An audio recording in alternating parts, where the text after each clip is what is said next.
이 아침에 하나님의 은혜가 더 풍성하게 임하기를 예수님의 이름으로 축원해 드립니다.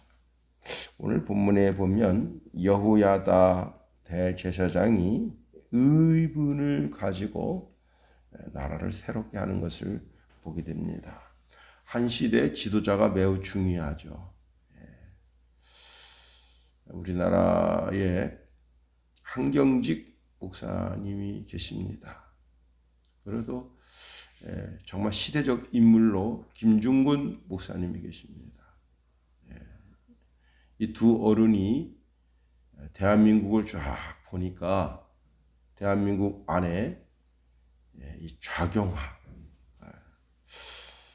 좌경화가 나쁜 것은 아니지만 좌경화가 공산주의와 결탁되어 있어요. 우리나라는 참 희한한 겁니다.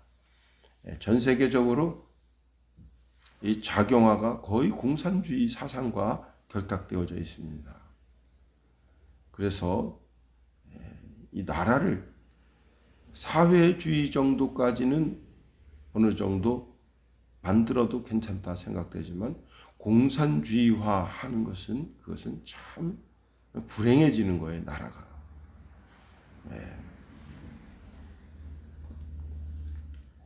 그래서 그런 걸 막기 위해서 정광훈 목사를 불러서 너가 이 대한민국을 책임지는 그런 정당을 만들고 그리고 정말 기독교인들의 목소리를 내라. 얼마 전에 이제 깜짝 놀랄 만한 뉴스를 듣게 됐는데 국민의힘 당원이 뭐 그렇게 많지 않대요. 근데 지금 정광훈 목사가 만든 정당 그 회비를 내는 회원이 150만 명이라는 이야기를 듣습니다. 한 시대 지도자가 반듯하게 세워진다고 하는 것이 굉장히 중요합니다. 어떤 분들은 그런 이야기를 합니다. 목사가 무슨 정치를 하느냐. 얼마나 세상이 못돼 처먹었으면 목사가 정치를 해야 되겠어요. 이렇게 하다가 정말 나라가 망하게 생겼다. 참 그렇게 느껴지는 거예요. 이 시대에 아달랴가 있다는 사실을 알아야 됩니다. 기독교를 헐고 기독교를 계속해서 공격하고 기독교인들도 다 사람이에요. 천사가 아닙니다. 오늘 본문의 이 아달랴 참 이 여자가 대단한 여자입니다. 참 뭐 이루 말할 수 없는 여자예요. 오늘 본문으로 한번 가봅니다. 여호람의 아내 아하시아의 모친인 아달랴가 그 악이 세상 끝에 닿았다. 당시 하나님이 아합의 죄를 물어서 그 집을 진멸하시기로 하시고는 예후를 세웠습니다. 자, 예후에 의해서 북이스라엘의 호람도 죽이고 아하시아도 죽였습니다. 자, 이제 아하시아의 집안에는 유다 사람의 왕이 될 만한 사람이 하나도 남지 않았어요. 그런데 왕의 친척들이잖아요. 친척들의 아들들이잖아요. 그 아들들이 왕이 될 수가 있어요. 그래서 아달랴가 어떻게 했느냐. 그 아들들, 똑똑한 아들들, 모든 아들들을 다 죽였어요. 참 기가 막힌 겁니다. 유다에 있어서 왕의 집안에 왕이 될 만한 모든 사람을 다 죽여버린 거예요. 자, 이젠 자신이 왕이 되어 보려고 하는 속셈을 드러낸 겁니다. 당시 이제 왕의 딸 여호 사부아시 아하시아의 아들 요아스 왕자를 그 유모와 함께 침실에 숨겼어요. 그래서 거기서 살았습니다. 그래서 6년 동안 살았어요. 그러니까 그 6년 동안 아달랴가 남방 유다 땅을 다스린 겁니다. 여왕이 된 거예요. 아달랴는 공주에서 왕비에서 국무로 이제는 한 나라의 여왕이 됐다 하는 겁니다. 자, 여왕이 돼서 한 게 뭐냐? 그 유다 땅 전체를 바알신과 아스타롯을 섬기는 그런 우상 도시로 만들었다 하는 거예요. 너희들 하나님 섬기지 말고 편안하게 살아라. 지난 시간에 우리가 살펴봤죠. 바알과 아스타롯을 왜 섬기도록 하는가? 하나님과 인간 사이에는 중재자가 있다. 그 중재자가 바로 바알과 아스타롯이다. 바알과 아스타롯은 웬만한 죄를 져도 그렇게 화내지 않는다. 그러니까 하나님과 인간 사이의 중재자가 바알이 될 수가 있고 아스타롯이 될 수 있다. 그러면서 바알과 아스타롯을 섬기도록 그렇게 한 겁니다. 솔로몬이 이제 세상을 진동시킬 만한 그런 이야기가 있다 하면서 잠언서 30장 21절 22절에 이렇게 말씀해요. 세상을 진동시키며 세상이 견딜 수 없게 하는 것 서너시 있으니 곧 종이 임금된 것과 그랬습니다. 종놈이 임금된 것과 이 여자가 그것도 다른 나라 여자가 이 나라에 와서 왕자들을 다 죽이고 씨를 말리고 여왕이 됐다. 참 웃기는 거죠. 지금 이 이야기는 종이 임금되는 것보다 더 황당한 이야기예요. 더 사악한 이야기고 인간의 욕심의 본능이 끝이 없다는 사실을 알게 해주는 겁니다. 자, 이런 악이 계속해서 그 악이 하나님이 징계하지 않고서는 안 될 수 없는 상황까지 그 악이 치닫게 되는 거예요. 그 가운데 하나님의 제사장이 그 사악한 악을 보고 분연히 일어섰다고 하는 것이 오늘 본문의 배경의 말씀이 되겠습니다. 오늘 본문에 보면요, 여호야다 제사장이 용기를 냈다 했습니다. 용기를 냈다. 1절 말씀 보세요. 제7년에 여호야다가 용기를 내어, 여호야다가 용기를 냈습니다. 이 용기는 어떤 용기인가 하면 당시 폭정을 하고 있던 아달랴의 폭정에 반대해서 이제 용기를 낸 겁니다. 그런데 이 여론이라는 게 있잖아요. 여론. 이 야달라가 막 그냥 나라를 잘 다스려요. 멋지게 다스려요. 그래서 온 백성이 우리 여왕님 잘하신다. 우리 여왕님 잘하십니다. 그러면요, 이런 구테타를 일으켜도 성공하지 못합니다.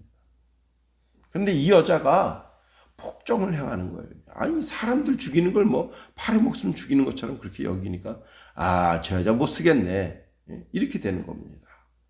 제가 어떤 그 사극을 보니까 그 집 왕자가 이제 그 왕자가 아니고 그 집에 이제 도련님이 이렇게 가는데 그 도련님이 좀 약간 사악한 성품이 있어요. 근데 이제 이렇게 말이 탁탁탁탁탁 튀기나 물을 탁 튀기니까 화를 들어가지고 쏠라 그래요. 그때 그 종놈이 이렇게 말합니다. 도련님, 이제 도련님은 이 나라에 정승의 반열까지 오르셔야 될 분인데 이까짓 거 물 조금 튀었다고 해서 화살을 쏴서 저 사람을 상하게 하면 나중에 후일에 이런 일이 사람들에게 드러나서 다른 사람들이 도련님을 이렇게 천거할 때 그때 빌미가 됩니다. 그러니 튀어도 안 튄 척, 봐도 못 본 척 하고 그냥 지나시는 것이 어떻겠습니까? 그러니까 그 도련님이 화를 쏠려다가 야 그러네. 너 이제부터 나와 함께 다니자. 그런 테마가 나오더라고요.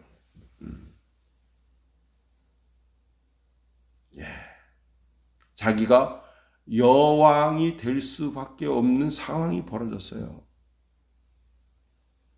그런데 그 상황 속에서 악을 행하니까 그 악이 치닫게 되는 거예요. 그리고 모든 왕이 될 만한 사람을 죽이는 그런 참 사악함. 그래서 그런 상황 속에서 여호야다가 용기를 냈습니다. 3절 말씀 보세요. 온 회중이 여호와의 전에서 왕과 언약을 세우며 여호야다가 무리에게 이르되 여호와께서 다윗의 자손에 대하여 말씀하신 대로 왕자가 즉위하여야 할지니. 이게 무슨 말씀이냐? 자, 제가 조금 전에 여론이라는 이야기를 말씀드렸는데요. 여론이 이 지금 현재 왕위에 올라 있는 아달랴가 잘하고 있다고 그렇게 하면 이게 성공할 수 없어요. 그러나 여론보다 더 중요한 것이 뭐냐? 하나님이 다윗에게 약속하신 약속의 말씀이라는 거예요. 참, 우리는 늘 하나님의 약속을 붙잡아야 되는 거예요. 예. 하나님에게 큰 약점이 있다 그랬잖아요. 하나님은 거짓말을 못 하세요. 하나님의 큰 약점이고, 하나님의 큰 약점 중에 하나가 뭐냐면 약속을 변개를 할 수가 없어. 하나님은. 인간은요 참 간사합니다. 예. 인간은 참 약속을 잘 어겨요. 그러나 하나님은 약속을 변개하실 수가 없는 약점이 있어요.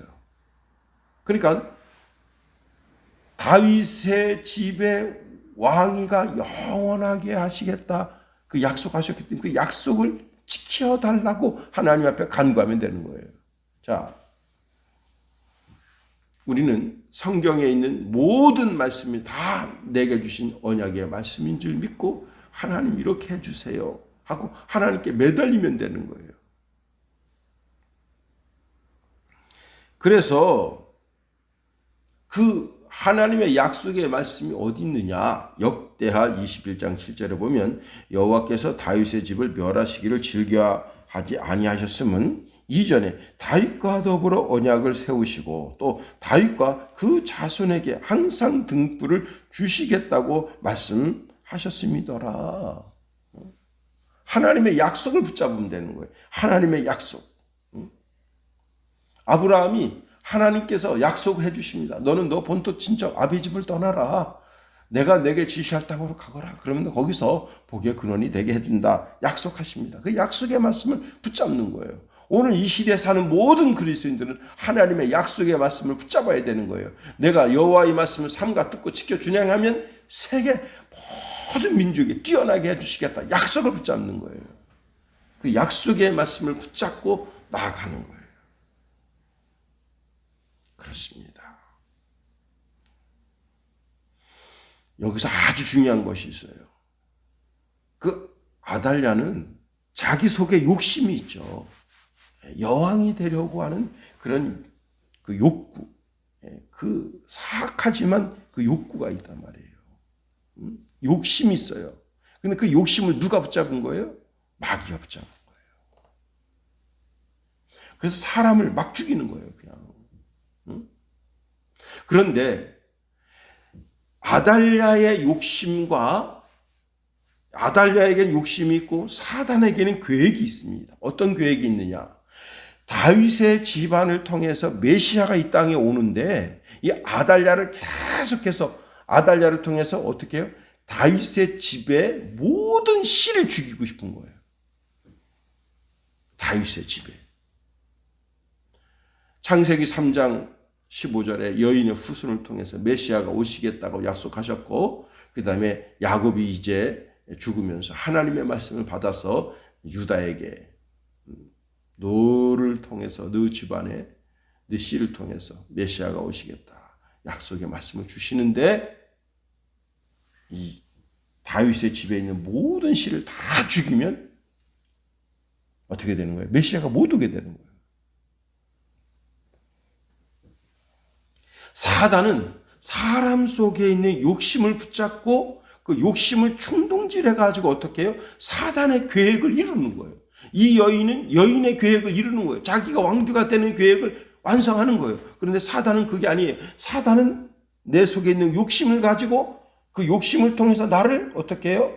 첫 번째는 나를 자기 사람 만들고 그 욕심이 잉태하여 죄가 되고 죄가 장성해 사망에 이르게 되고 그다음에 완전히 영혼을 파멸로 이끄는 대로 목적대로 사단을 이끌어가는 겁니다. 그래서 바울이 우리에게 이런 말씀을 줍니다. 에베소서 6장 19절에 보면요. 성령의 검, 곧 하나님의 말씀을 가져라. 예수님도 마귀와 40일 금식하신 후에 마귀와의 그 영적 대결에서 말씀으로 마귀를 이겼다는 사실입니다. 그래요. 더 나아가 신앙의 용기는 내가 싸워야 할 적을 아주 분명하게 하는 거예요.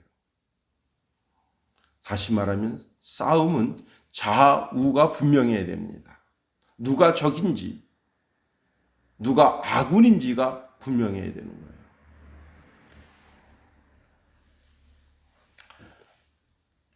요즘은 이제 GPS라는 것이 있죠. GPS라고 하는 것이 얼마나 정확한가 하면 우리나라에서 이제 미사일 시험을 합니다. 우리나라는 뭐 이렇게 해봤자 400km밖에 안 되잖아요. 그래서 서해안에서 동해안으로 쏘고 동해안에서 서해안으로 목표물을 갖다 놓고 쏩니다. 그렇게 해봤자 뭐 400km밖에 안 돼요. 그런데 GPS 인도를 받아서 가기 때문에 아주 정확합니다. 목표가. 1m 50 안에 들어가 요만한 안에 다 들어가요. 포탄이. 미사일이 대단한 거죠. 월남전 때 미군이 이걸 좌표라고 하는데 좌표를 이제 그 포를 갖다가 105mm, 155mm 포를 갖다가 이렇게 베트콩이 있는 지역을 다 해서 포문을 열어놔요. 그리고 일단 이제 나침판을 갖다가 정확하게 수직 수평을 잡아요. 이 포가. 그리고는 이제 좌표를 일러줘요. 그럼 그 좌표에 의해서 포탄을 쏘는데 아군인데다가 들이다 쏴댄 거예요. 그래서 말로는 5,500명이 죽었다. 민간인, 그 다음에 미군, 한국군 다 해서 군인만 한 3,000명 정도 죽었다. 모르겠어요. 흘려 들어가는 이야기로 들어서 그런 건데 민간인까지 해서 5,500명이 죽었다. 거기다 대고 그냥 무차별 공격해버려요. 미군에서. 참. 우리나라도 마찬가지입니다. 좌표가 정확해야 되는 거예요. 목표가 정확해야 되는 거예요. 자, 지금 어린 왕자를 왕으로 세우고 그 성전 안에 막 그냥 사람이 인산인해 합니다. 그런데 야달랴가 야 이거 모반이다 하고 그냥 자기 측근의 사람들을 쫙 끌고 성전 안에 딱 들어오는데 거기 안에 보세요. 어떻게 됐어요? 다 지금 다윗의 창과 방패로 그냥 무장하고 있어. 그러니까 아달랴를 추종하는 사람들이 쫙 들어왔다가 이제 쫓겨나가는 겁니다. 근데 거기서 만약 죽이게 되면 어떻게 되겠어요? 내 편 사람도 잘못하면 죽여. 사람이 인산인이 하니까. 내쫓은 거예요. 내쫓고는 그리고는 이제 좌우가 분명했을 때, 분명하게 되었을 때 그 사람들을 추살한 겁니다. 그리고 우리 그 어릴 때 복음성가가 있죠. 미스터 사탄 내 맘 들어와 그 노래도 있잖아요. 마귀야 이게 듣고 하면 어서 들어오세요. 그러면 되겠어요? 야고보사도는 야고보서 4장 7절에 마귀를 대적하라.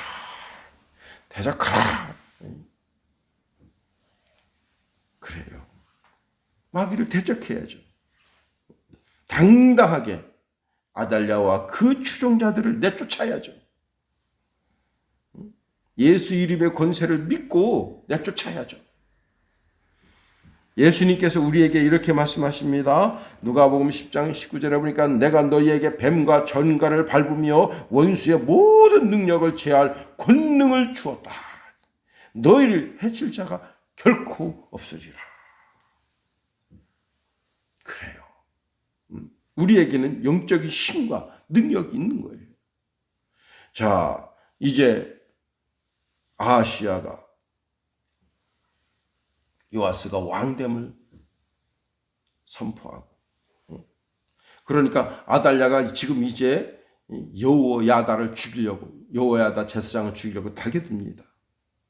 12절 말씀 보세요. 야달랴가 백성들의 뛰며 왕을 찬송하는 소리를 듣고 여호와의 전에 들어가서 백성에게 이르러 봄에 왕이 성전 문 기둥 곁에 섰고 지휘관들과 나팔수들이 왕의 곁에 모셔서 있으며 그 땅의 모든 백성이 즐거워하여 나팔을 불며 노래하는 자들은 주악하고 찬송을 인도하는지라. 이 아달랴가 그의 옷을 찢으며 외치되 반역이로다 반역이로다 하며, 두 편이 완전히 분명해진 거예요. 자, 참 적반하장이라고 그러잖아요. 적반하장. 지금 권력을 훔친 사람이 누군데 어디 와서 반역이라 하느냐 이게. 지금 이재명 씨가 계속 떠드는 게 뭐냐면, 이건 말이지 국민의힘에서 다 계획해 놓은 건데 왜 나한테 책임을 묻느냐. 근데 돈은 누구한테 갔냐 말이에요. 돈이 간 사람이 범인이에요. 누구한테 이득이 됐냐 이게. 누구한테. 그래 국민의힘 거기 그 곽상도한테 뭐 50억 물려줘 가지고 28억 세금 제하고 28억 받았대요. 그러면 거기 박영수 딸은 얼마 받았는지 밝혀라. 도대체 얼마가 갔냐 이게. 왜 못 밝히냐 말이야. 명명백백하게 다 밝혀봐라 이게. 그리고 이게 부당이득이라는 거, 부당이득 한 사람들은 다 일벌백계 해야죠. 벌을 줘야지. 자, 아달랴가 잘못했으면 그 잘못한 것을 물어야죠. 사람의 생명을 많이 해했으니 자기 목숨으로 목숨값을 내놔야지. 그렇습니다. 자, 결국은 그날 그 반역자들을 다 추살하고 나라를 반듯하게 세운 거예요. 그렇습니다. 오늘 우리가 하루해를 준행하게 됩니다. 우리가 상황과 환경 속에서 때로는 잘 모르고 분위기에 휩쓸려서 사악한 세상 속에 빠져들어갈 때가 있어요. 그러나 그런 때도 우리가 정신을 바짝 차리고 다시 하나님 편에 서서 하나님 바라보고 무엇이 진리인가, 무엇이 하나님께서 내 삶을 통해서 원하시는 것인 것을 깊게 생각하고 영적으로 반듯하게 서서 하나님과 사람 앞에 부끄러먹고 마귀를 대적해서 늘 승리하는 주의 신령한 백성 되기를 예수님의 이름으로 축원해 드립니다. 기도하겠어요. 주기도문 하겠어요. 하늘에 계신 우리 아버지의 이름을 거룩하게 하시며 아버지의 나라가 오게 하시며 아버지의 뜻이 하늘에서와 같이 땅에서도 이루어지게 하소서. 오늘 우리에게 일용할 양식을 주시고 우리가 우리에게 잘못한 사람을 용서하여 준 것 같이 우리 죄를 용서하여 주시고 우리 시험에 빠지지 않게 하시고 악에서 구하소서. 나라와 권능과 영광이 영원히 아버지의 것입니다. 아멘.